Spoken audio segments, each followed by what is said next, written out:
Allô? La vidéo d'aujourd'hui, c'est une vidéo comment faire un effet brillant sur une création.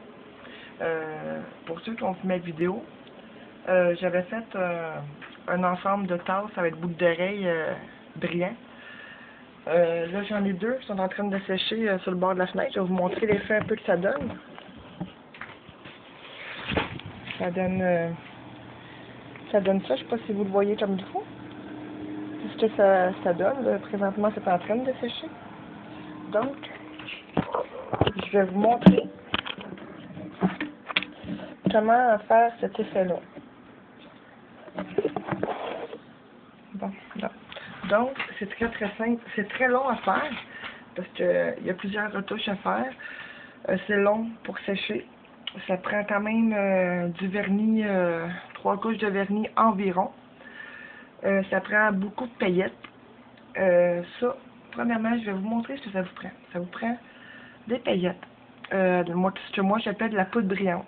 Ça vous en prend quand même une bonne quantité. La couleur que vous voulez. Moi, je vais la faire lilas. Donc, ça vous prend aussi une création. Vous pouvez faire une création en pâte d'orque. Moi, j'ai pris ici une création que j'avais faite, que je ne me servais pas vraiment. C'est pour vous montrer comment le faire. Donc, prenez une création en pâte d'orque ou une création que vous avez faite, que vous aimez bien, mais que vous voulez lui donner un autre aspect. Donc, ça vous prenez de la colle blanche ou de la colle transparente. En fait, je ne penserais pas qu'il y ait vraiment de différence. Là. Vous prenez de la colle. Là, quand même, il faut en mettre une bonne quantité sur la création. Une bonne quantité, mais il faut que vous l'étendiez quand même bien. Il ne faut pas que ça fasse de bosse, là, de bosse de colle. Il faut vraiment que ça soit bien étendu partout. Comme ça ici. Vous en mettez des deux bords. Puis ça, à cause de vos doigts, il va y avoir des places où il n'y aura pas de colle. Mais c'est pas grave parce que vous devez faire plusieurs retouches, donc ça paraîtra plus. Et je vous conseille, il n'y en a pas celui-là, mais je vous conseille de mettre un clou à œil et de le coller avant de faire le procédé brillant. Quand c'est fait d'un bord, vous faites sur l'autre bord, vous étendez comme il faut la colle partout, comme ça ici. Là, vous allez en avoir ses doigts, mais c'est pas grave. Donc, faites pas la même erreur que moi. Ouvrez votre petit pot avant. Donc, vous mettez votre crayon dans la poudre brillante et vous brassez un petit peu. Vous ne fermez pas le couvercle tout de suite. Vous le fermez vous le fermez. Vous le brassez un peu. Ensuite, vous prenez la pointe de votre pinceau, désolé, c'est ma porte qui vient de claquer, et vous tournez votre crayon comme ça ici.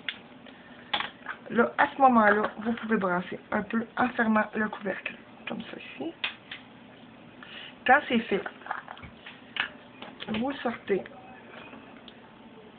la crayon, vous la sortez du petit pot et vous allez l'étendre sur un papier ou un carton sur le bord de la fenêtre ou près d'un ventilateur, mais à basse vitesse.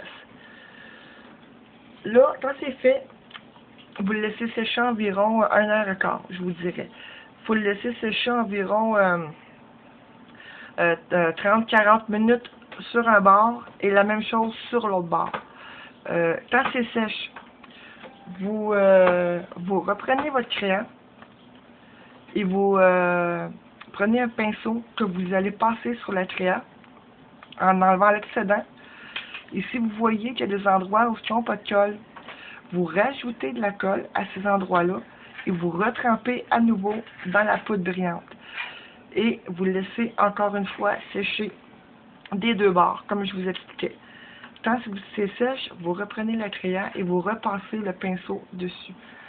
Quand c'est fait, s'il y a des endroits où il manque des brillants, vous refaites exactement le même procédé.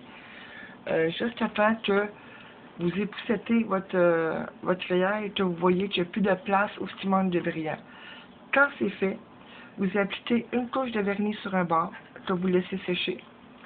Une fois sec, vous rajoutez une touche de vernis sur l'autre bord et vous faites ça 3 fois. Vous pouvez le faire aussi 2 fois, j'imagine qu'il n'y aurait pas de problème. Moi, je le fais 3 fois parce que je trouve que le rendu il est beaucoup plus brillant. Et ça empêche vraiment les brillants le restant qui reste de s'en aller. Puis une fois que le vernis est sèche, vous pouvez le monter en création. Pour que ça donne ça ici, la tasse que j'ai fait, que là, la chaîne à partir, il faut que je la repose. Donc, ça donne un effet brillant comme ça ici. Puis les brillants ne portent plus. Ça reste vraiment en place. Et c'est très très joli. Je trouve que ça fait distinguer porter un bijou avec une brillance comme ça. Donc, c'est simple, comme vous pouvez voir, c'est très très simple à faire. Sauf que c'est un petit peu long. Donc, j'aimerais beaucoup si vous faisiez mon tuto, de le faire en vidéo, puis me montrer un peu le rendu final de vos créations faites avec ma technique. Je ne sais pas s'il y a quelqu'un d'autre qui l'a fait, sauf que moi, je l'ai essayé, sans savoir s'il y avait quelqu'un avant moi qui l'avait fait. Moi, je l'ai essayé, j'ai adoré le rendu. Donc, essayez-le et dites-moi en MP quand votre vidéo est postée, puis j'aimerais bien voir vos créations que vous avez faites. Donc, c'est tout pour cette vidéo. Bye bye!